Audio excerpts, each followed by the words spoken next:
Dois casos, um à direita, outro à esquerda, os dois no mesmo dia. O Chega tem um deputado arguído, suspeito de furtar malas em aeroportos. O Bloco vê mais de 2 anos depois virem à tona casos de despedimentos com contornos contra aquilo que o partido defende. São temas para a Judite França e o editor de política do Observador, Rui Pedro Antunes, sinalizarem, que é como quem diz, ligarem o verde, o amarelo ou o vermelho ou outras cores eventualmente que possam surgir no nosso semáforo político. Bem-vindo, Rui. Vais atribuir o mesmo sinal de semáforo para o Chega e para o Bloco ou são situações que merecem cores distintas e uma análise distinta? Não, pode ser um vermelho para ambos, com uma análise distinta, mas com o mesmo princípio. E o princípio pode ser bem prega Frei Tomás, faz o que ele diz, não faças o que ele faz. Que é, basicamente, nós já tínhamos tido umas situações complicadas do ponto de vista laboral, por exemplo, no Partido Comunista Português, que é o Partido de Defesa dos Trabalhadores por excelência, pelo menos é assim que o PCP se apresenta. Com alegado bullying até. Sim, de situações muito complicadas. E no caso do Bloco de Esquerda, que tentou por todas as formas desmentir a notícia inicial da revista Sábado, que até, eventualmente, segundo vieram dizer algumas das envolvidas, na verdade poderia ter algumas imprecisões, mas na base estava correta, que era precisamente que no momento do despedimento que o Bloco de Esquerda foi forçado a fazer por via de ter descido as intenções, de ter descido a votação e por... Baixou o valor das subvenções. Exatamente, não é? ficou com menos dinheiro e, portanto, teve que fazer aquilo que muitas vezes o Bloco não compreende, e é o primeiro a estar na linha da frente quando há um despedimento numa empresa, mesmo que não tenha capacidade financeira. O Bloco vai exigir a essa empresa à porta junto dos trabalhadores que se arranje e que arranje maneira de colocar aquelas pessoas, de lhes pagar mais, coisa que o Bloco não fez, não é? Não só afastou pessoas que na verdade estavam numa situação de fragilidade, nomeadamente pessoas que tinham sido mães há pouco tempo e que estavam inclusivamente ainda a amamentar e numa situação de fragilidade, como inclusivamente em alguns casos forjou um falso contrato, o que também vai contra aquilo que é a legislação laboral e as leis do trabalho. Portanto, na verdade, o Bloco de Esquerda não só não protegeu os direitos dos trabalhadores quando era na sua casa, como também acabou por não colocar em casa, dentro desses direitos que defende, também os direitos das mulheres que são mais fragilizadas no trabalho. Isso está estudado em todo o lado. Ganham menos, têm, principalmente muitas vezes relacionado com a questão da maternidade, não têm as mesmas oportunidades. E o que me parece aqui, ou pelo menos não estão a igualdade de oportunidades que os homens, e depois tem outras questões, não é? Também não chegam tanto a cargos de desfia, enfim, mas isso é uma discussão maior, mas neste caso em concreto, até em virtude disso, porque tem que se retirar, porque ou ficam grávidas, ou têm uma situação familiar, têm que tomar conta dos filhos e recai sempre sobre elas. E o Bloco de Esquerda, que defende tudo isso, na verdade contribuiu ou fez quase como se fosse uma grande multinacional sem grandes escrúpulos a fazer o mesmo a estas pessoas. Naturalmente que, como explicava uma das pessoas envolvidas, por exemplo, na questão da comunicação, o facto de ter um bebê pequeno para cuidar, não conseguia atender o telefone a determinada hora, não conseguia ter a mesma disponibilidade, não conseguia ir para fora, e claro, quando foi a altura de mandar embora metade da equipa, essas pessoas foram enviadas à frente. E, portanto, o Bloco de Esquerda não conseguiu encontrar uma solução para estas pessoas que fosse confortável, não conseguiu proteger os direitos destes trabalhadores, das mulheres em particular, e portanto fez aquilo que critica. Se isto fosse numa empresa, vamos imaginar, na Triunfo, numa empresa do setor vestuário, o que for, o Bloco de Esquerda estava na linha da frente a dizer aos patrões: amanhem-se, resolvam isto é inacreditável, isto é desumano. Como esteve em várias circunstâncias. Como é com eles?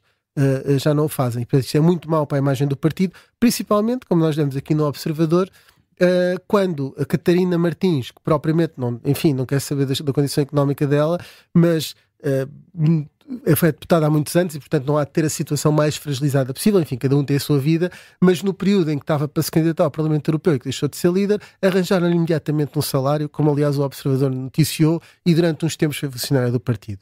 E ela claramente não precisava tanto como estas pessoas são circunstâncias, isto não é o whataboutismo, é o que aconteceu, e juntando as duas coisas torna-se escandaloso que um partido como o Bloco de Esquerda, que andava a bater com a mão no peito, neste caso não é para ir à igreja, porque eles não gostam, mas andava a bater com a mão no peito das defesas dos trabalhadores e dos direitos das mulheres, depois faz isto. E ainda, no dia a seguir, em contenção de danos, tenta misturar tudo, para mostrar que é tudo uma notícia falsa, quando não é. Tinham correções a notícia da sábado, mas foram corrigidas.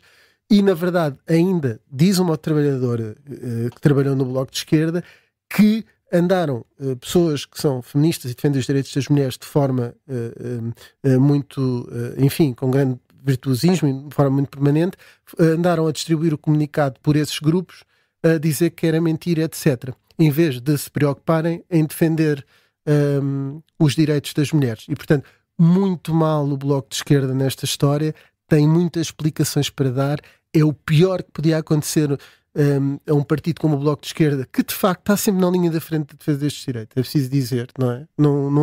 Não é estranho isso, como o PCP também está sempre na defesa da linha dos trabalhadores, não se pode olhar para o lado e dizer isto, não é? E o malvado da empresa, que muitas vezes também se endividou para conseguir pagar salários aos trabalhadores até à última, e o Bloco de Esquerda depois faz isto e fica completamente impune. E para não tirar mais tempo, não sei se agora vai a Judite e depois queres que eu diga que fale um bocadinho do Chega, se é melhor assim. Pode ser, podemos dividir. Bem, até porque o Rui Pedro Antunes tirou-me todo o argumentário. Podes depois fazer ao contrário. Mas isto é mais ou menos dito, faz o que eu digo, não faças o que eu faço. É tal e qual. De facto, o Bloco de Esquerda grita de cada vez que o patronato malvado despede trabalhadores. Não quer saber se essa empresa também perdeu vendas, se exporta menos, se tem algum tipo de problema. Também não se importa com isso. E, portanto, é normal que na altura em que tem que despedir, eu percebo que tenha que despedir, eu percebo que tenha que reduzir funcionários porque perdeu metade da subvenção, porque perdeu também deputados. Mas nessa altura deveria proteger os mais frágeis, como é evidente. A questão aqui não é despedir ou ter que reduzir a estrutura, mas sim os escolher alvos a dedo, escolhidos. como diz uma das funcionárias, uma das trabalhadoras, ex-trabalhadoras, é precisamente isso. Não podia atender o telefone a altas horas da noite, nem podia deslocar-se para o exterior e, portanto, enfim, não dava tanto jeito. Mas isto, há uma questão de coerência e há também uma questão de apoiar a causa social. Se apoia a causa social, se enche a boca para falar disso, então, enfim, é depois preciso ter alguma lógica e ter alguma consistência. E, de facto, quando se olha para os esqueletos no armário, enfim, é caso para dizer que o Bloco de Esquerda, neste momento, deve ter perdido bastantes votos. Só com esta história deve ter perdido bastantes votos. E queres ir agora à história do Chega também? O Chega por ti para tirares os argumentos ao Rui Pedro Antunes. O Chega é um caso individual. O Chega é um caso individual. E como um caso individual não pode ser confundido com o partido. São coisas distintas. Dito isto, normalmente, perante um caso individual noutro partido qualquer, o Chega costuma chamar gatunos e ladrões a todos. E, portanto, agora tem que lidar com o karma. Isto é um karma. E o karma é tramado, como se sabe. Aliás, na semana passada, e a propósito do acesso ao subsídio de mobilidade nos serviços aéreos entre os Açores, a Madeira e Portugal continental, Manuel Arruda, o deputado aqui em causa, disse frases como: alegadamente os açorianos associam o socialismo à prática criminal, ainda falou em processos à espera na gaveta por juízes amigos e casos de pedofilia, para concluir que o socialismo, estou a citar, está de mãos dadas com o crime. E, portanto, quando se lança um anátema destes sobre um partido com acusações que ninguém sabe de onde é que vem, nem dizer que os açorianos associam o socialismo à prática criminal, enfim, são frases sem sentido nenhum. Depois acontece uma coisa destas.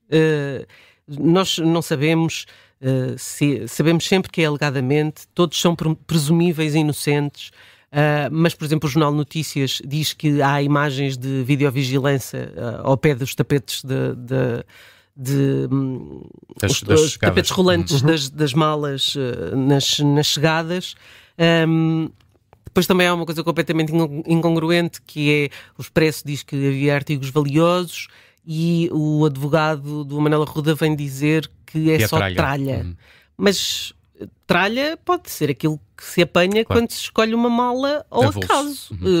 Pode ser tralha, mas também pode ser um brinde. Quer dizer, se for escolher uma mala ao acaso, pode sair qualquer coisa. Há agora um negócio desses que são pessoas que compram encomendas que não foram entregues e que pode ser uma surpresa ou pode ser uma coisa péssima. E, portanto, é caso para dizer que quem tem telhados de vidro não atira pedras. E se do lado do Bloco de Esquerda há uma questão de total e absoluta hipocrisia, do caso do Chega, nessa linha também não se pode bater no peito, porque, enfim, depois olha-se para dentro e encontram-se situações destas. Dito isto, acho que de facto no caso do Bloco de Esquerda atinge o partido de outra forma. Sim, de uma forma mais ampla. Rui, este caso apanhou André Ventura no estrangeiro, nos Estados Unidos, acabou por ter algumas reações ontem, nomeadamente à RTP. A forma como André Ventura reagiu a este caso também te merece alguma análise? Sim, ia dizer que a Judite me roubou os argumentos. Mas, para dizer o quê? Eu acho que o Chega já é um problema, porque muitas vezes dizem que é um partido que tem trolls a mais. Agora tem trolleys a mais. E isso parece-me ser algo que pode ser fatal. Mas para dizer que a grande questão que pode existir aqui é que André Ventura, por norma, não serve em geral para ninguém a presunção de inocência, excepto quando é alguém do Chega. Quando é um eleito do Chega, quando é um deputado do Chega, ele clama muito por isso. Mas tem até iniciativas legislativas, etc., de que às vezes até quer arrestar bens quando ainda está numa fase de investigação. É uma das propostas do Chega. Pode, por exemplo, uma pessoa ser, esse bem reverte para o Estado, é vendido ou é absorvido pelo Estado de alguma forma e depois a pessoa é inocente e já não existe esse bem. Portanto, vai a este ponto de ridículo no populismo legislativo. Se tivesse a mesma bitola de esperar, pensar, ver o desfecho do processo, ele podia agora utilizar esse argumento e puxar dessa ideia para dizer, atenção, porque pode haver aqui uma justificação qualquer, não era ele nas imagens, levou só apenas uma mala por engano, pode haver aqui muitas justificações e ele tem direito à defesa como qualquer cidadão. Normalmente André Ventura não dá esse direito aos outros e por isso perde aqui margem para, em coerência, não afastar de imediato e pressionar. Ele já disse que a imunidade parlamentar tem que ser levantada, mas de tentar de alguma forma estancar isto e afastar de imediato, porque ainda sempre a chamar ladrão a uns e a outros, ter um deputado de um dos 50 da bancada que ele próprio está acusado de roubo. É muito complicado para André Ventura gerir esta situação e se ele não for implacável com Miguel Arruda, mesmo que ele venha a ser considerado inocente, vai ser muito duro para o Chega e portanto também aqui é um sinal também já muito vermelho para o Chega. Também é a pior história que lhe podia cair em cima, embora também concordo que a Judite aqui neste caso não foi uma decisão do partido, foi uma coisa que aconteceu. A justificação de André Ventura é que não pode ser a melhor que ele poderia ter, porque ele na verdade em coerência neste caso não pode esperar que a justiça funcione. Sendo que Miguel Arruda até faz parte da Comissão da Transparência e Estatuto dos Deputados. Sim, embora seja suplente nesta comissão. Sim, mas também aí deveria haver, enfim, não sei. Sim, ele na verdade eu acho que tem muita dificuldade. Miguel Arruda até pode desvincular-se do Chega e continuar deputado não inscrito, se André Ventura o forçar a isso. Ou pode suspender o seu mandato. Ir ao lugar, para já a questão da imunidade tem que ser resolvida para ele de alguma forma se poder também defender, mas a maneira como André Ventura vai lidar com isto vai ser muito importante e eu acho que ele não tem outra opção a não ser implacável com o próprio deputado e por muito que ele diga que de facto a justiça tem tempo e que há a presunção de inocência, ele normalmente não a dá a todos os outros e tem que ser coerente neste caso. O Rui deu dois sinais bem vermelhos e tu também, imagino. Não vou inventar, não há pior que vermelho, não é? Portanto, na nossa lista de semáforos, portanto tem que ser. Estamos a meio da semana, só sinais vermelhos. Esta quarta-feira, o semáforo político com o Rui Pedro Antunes e com a Judite França.